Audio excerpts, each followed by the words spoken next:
We just got a in-depth look at Splatoon 3 during the Splatoon 3 Nintendo Direct, and it showed off so many things within the game, but not a lot of the single-player campaign this time around. We only got about a minute trailer showing off some key functions of the game and what to expect from it on our initial playthroughs, but when looking into it a lot deeper, there's a lot to be talked about here. There's a lot going on that we needed to discuss and how it converts back to stuff that we have done in the past, but also adding some new, fresh ideas. So today we are deep diving into this trailer and showing you things that you probably missed and just all types of details, small and big in between. So if you're excited to learn more about the campaign with me today, make sure you leave a like and subscribe to stay up to date on all things Splatoon 3 and all things Nintendo in general. Now let's get into the brand new Splatoon 3 single player trailer. First off, to get to the campaign, just like we did before, we have to go through this manhole that we see Captain Cuttlefish sticking his head out of, just like we have in the past, and yep, this is our way to it. First thing we see is this giant open area that's kind of like encased in a dome, and it looks to be some type of launch station like we've seen before with the rocket. It's nothing new, but this time it seems to be a lot more of that red fur all over the place and that weird pink and purple goop. Now, like I said before, I do think this is going to be kind of the hub world, and each level is going to be scattered all the way throughout this place until you can make your way up to the top, and you get to keep coming back here doing different things and opening up new areas and stuff after completing individual levels. I simply think your goal is to just keep coming back here as your main open area after completing levels to clean up more goop until eventually you do whatever you need to do to get to that rocket or something.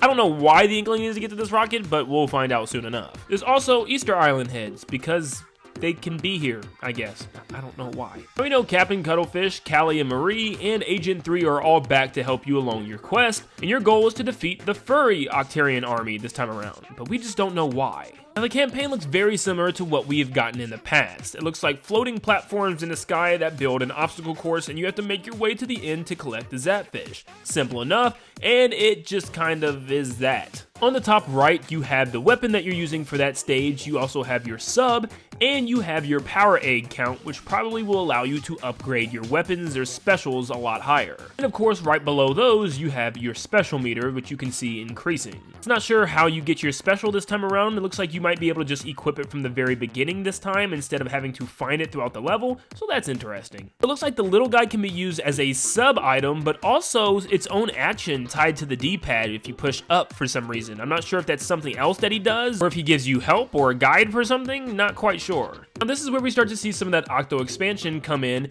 and you can see at the top left that the Inkling actually has 3 lives. Now we didn't see this in any other scene, which means this might be a particular mission, but we'll have more info on that in a bit. Something else that's very interesting that I noticed is that the kind of exclamation marks above the Octarians when they're alerted have this weird glitch computer effect where it's a blue question mark and it glitches into a red exclamation mark. I don't know if that has a kind of hint as to where they're coming from and, you know, who's producing these things, maybe some type of supercomputer or something, but it's very interesting. Here's another mission where you actually have no gun. Once again, just like the Octo expansion, looks like we're going to have unique mission levels and not just levels where we have to race to the end. This one requires you to use your little buddy, and that's it. As you can see in the slots, there's no weapon for the Inkling. It seems like when you throw little buddy at something, it attacks it and kind of swarms around it and beats it up, so that's why it's actually helping the Inkling to turn this platform by beating up the target. It looks like the robot ink cleaning fish, the squeegees, or in this case the industrial squeegees, which are a lot bigger, are covered on the wall, ready to probably suck up the ink or try to knock you off. Something else that's very interesting is if you look at the end of the level, it doesn't look like a Zapfish is waiting for you, but like some piece of something that you need to collect. Maybe you have to help build that rocket,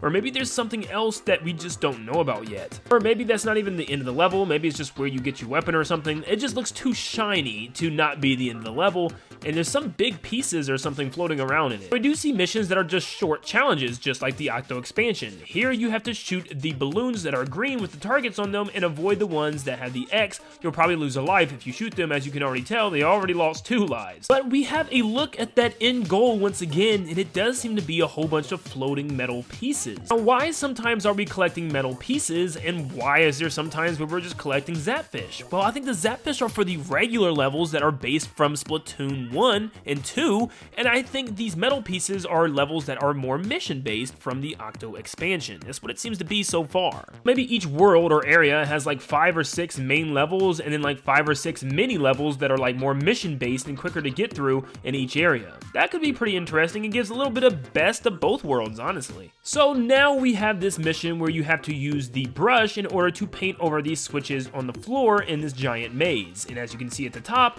this one is a time limit mission. And I'm sure with also these type of missions from the Octo expansion, there will probably be different difficulties that you get to complete these missions on, and you know, that just adds replay value, and I love that. But anyways, yep, your time to get through this maze, I don't know if the time increases when you get all the switches because it just doesn't look like they're close to being finished yet, unless I'm just missing something. But yeah, you gotta get through this maze, and this is a pretty cool, unique mission because you have to keep your paintbrush on the ground to move fast enough and to hit the switches. You can't just fly through the gates. Looks like there will also be missions that are based on simply using a special or a sub. This one uses this special where it allows you to sling from platform to platform, which actually looks a lot of fun. It kind of gives you like Spider-Man vibes, but as an Inkling. But yeah, you have unlimited special, and all you can use, it looks like, is your splatter shotgun. So maybe you can shoot in midair or something when you jump off, and you'll need to shoot targets as you're slinging as well. This one looks like it's going to be a lot of fun. This one, you have the new Crabbot special, and you can just kind of, you know, use it as a tank in this level and just kind of shoot things up. It's like a little shoot 'em up mission, and you don't have a sub or a main weapon. It's just your special this time. You and your special are going to have to get through this, but it looks like it's just going to be a big barrage of shooting things and walking your way through the graded pathway, but this one looks very interesting as well. Here we can see the Inkling using the new Stringer weapon to take out the Octarians, and also you can see that they have a curling bomb sub in their inventory as well. Here we have another mission where you have to race the clock and make your way to the end, dodging all the Zeppelins and rocket Octarians flying your way, and just kind of swimming through the ink. It doesn't look like you really need to shoot much or do anything besides swim, and I kind of like this because it just focuses on the swimming and jumping, you know, platforming mechanics, which is a really cool touch. Now it looks like we get some story mode scenes where we see Agent 3 standing on a platform and getting some type of upgrade. I'm not really sure what's going on here, but maybe something happened to them from the last events of the past games, and maybe you have to help upgrade them in order to make them stronger again so they can fight alongside you or something. I don't know. We then get a scene of DJ Octavio getting ready to play his DJ turntable, and this is probably in that same robot mech that we saw in the initial gameplay trailer, which he's piloting now.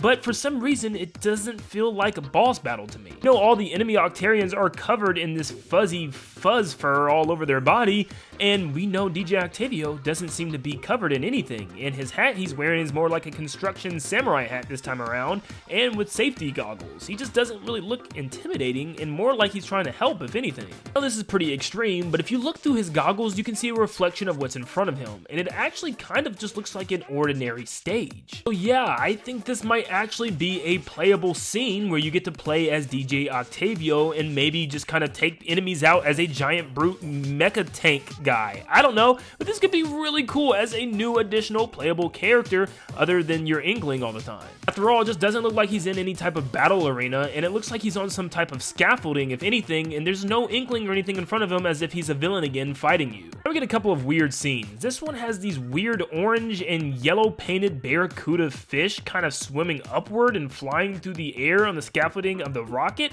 I don't really know what's going on here, but it does seem like it's probably coming from the Inklings with that yellow ink. So what the heck is going on here? What is this cutscene that I'm watching, and where are they flying to? Where are they going? I'm not quite sure. Finally, the trailer ends with the little buddy, your agent, and Captain Cuttlefish falling down in some type of giant hole. You can see the goop kind of wrapped around Captain Cuttlefish as it's dragging him down the hole as if some type of creature is doing that to him, and your Inkling is losing all of its gear. Like literally the hat falls off, all the jacket, you know, shoes, pants, it all is just falling off. Hopefully not all of it. And of course, little buddy is falling down with them as well. But we're not done yet because I think there's also a major role for 3 additional characters in this mode as well. New idols this time around is a trio of Shiver, Fry, and Big Man, which is pretty interesting, and it looks like they're going to have a role in the single player campaign and not just idols, of course, just like the past ones have. As you can see, it looks like they are in the campaign introducing themselves to the main character this time around. You can see in the background the rocket in the same area, that giant hub that everybody story has been, and it looks like they're going to play a role as well,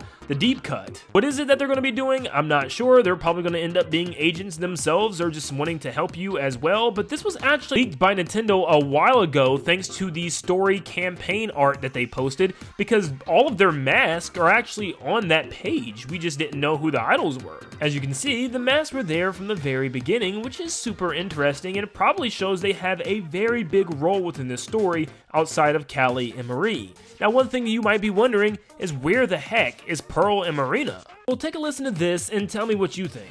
Furthermore, for this game, we're planning to add large-scale paid DLC. More details will come at a later time, so please be on the lookout.